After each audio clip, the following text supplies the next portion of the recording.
Johnson said during the week, but also their strength was running the football and stuff. And did it feel like somebody challenged you in your own backyard? What was that feeling? Yeah, it was definitely a challenge to our front seven. I mean, they're supposed to be one of the better rushing attacks in the country, so it was a challenge to our front seven. I think we took that challenge well today. What does it take for you guys to be able to satisfy? Are you satisfied with today's game? What's it going to take to come out of that and say we're satisfied? You're always happy to win. It's not easy to win. You're never really satisfied. Like, I feel good. Like, I feel great about that game. There's always stuff to work on. And I think that's a sign of a good defense, a good defensive coordinator, because he's always pushing us to get better. Regardless of the outcome of the game, there's always things we can get better at.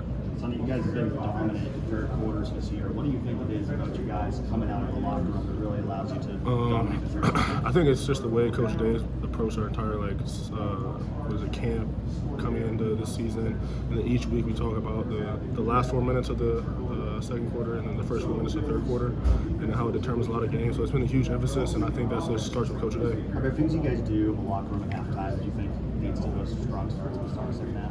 I think guys just talking to each other, reminding each other, like, hey, middle eight. Like, we got to win the middle eight. And I think that when you're putting an emphasis on that, you kind of just come out with a little more extra juice, knowing that the middle eight can determine the rest of the game. Just want to know what's it like from the sideline to watch Jeremiah Smith make grabs like that. I mean, he's ridiculous. I mean, you see it in practice. We got some great DBs, so they challenge him a little bit, but you see him make great plays in practice, so it's not even surprising at this point. How does that all feel like the first few games of the season compared to Oregon at your I think we've seen a lot of different stuff, so we're ready to start the run. We've seen a little bit of pass game. Obviously, they got a really talented quarterback, a bunch of talented receivers, so I don't know if we've seen people that talented. But I mean, we got some talented guys as well, and we go against the best offense in the country every day. So I think we're more than prepared. Just got to get ready this week. Has it felt like there's been a bit of a build-up to that? I mean, you start with a couple of different teams. You play Michigan State, then Iowa. Does it feel like it's kind of been a build-up in this moment with Oregon? I wouldn't technically say a build-up, because I think our focus is more week by week. Like, this week is them. 1 second we saw, now it's them. We're not looking ahead to Oregon. We're going week by week. Now Oregon's here, so now we're focused on Oregon. Do you feel like today was a step forward for you in terms of playing that linebacker position, playing a complete game? Yeah, I felt like I just played free. I started doing like a tradition with my grandparents where I like pray with them before games, just pray for confidence in them and God and things like that. And I feel like when you play with that confidence, you just play more free and just go fast. Don't worry about anything. Did you feel like you didn't play as free in previous games? I mean, I feel like there's a few times just playing a little slow. I could go more. A few plays I could have made that I didn't. I feel like today I was playing a little more free, just playing fast, downhill. We just in the first half, you had that TFL. It looked like they had you lined up on the defensive line. What is it about that campus? Did he get back there?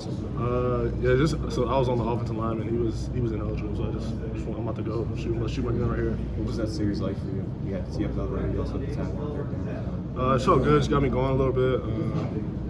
It just feels good to play fast. So that's what felt good. I thought I was going after that.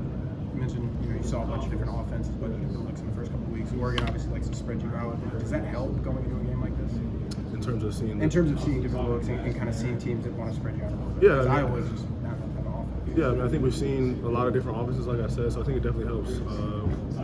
There's not too much we can surprise us with, you know what I'm saying? Like, we've got a feel for different kinds of offenses, so I think that's good. But like I said, though, we obviously haven't seen this kind of talented of offense, so we've got to get ready for that. You guys talk about how that difference is broken a lot. Would you say that 35 sacks for decent big time ball counts as a slow day in the offense? Yeah, I mean, like I said, it's hard to win this conference, so we got to be happy about winning. But I mean, I think for the defense, for our mindset, like, we wanted to shut them out. We feel like we're fully capable of doing that, and I think we gave up a cheap one late. So we're a little frustrated about that. Few big plays that we kind of allowed, things like that. Like I said, so there's always things to correct.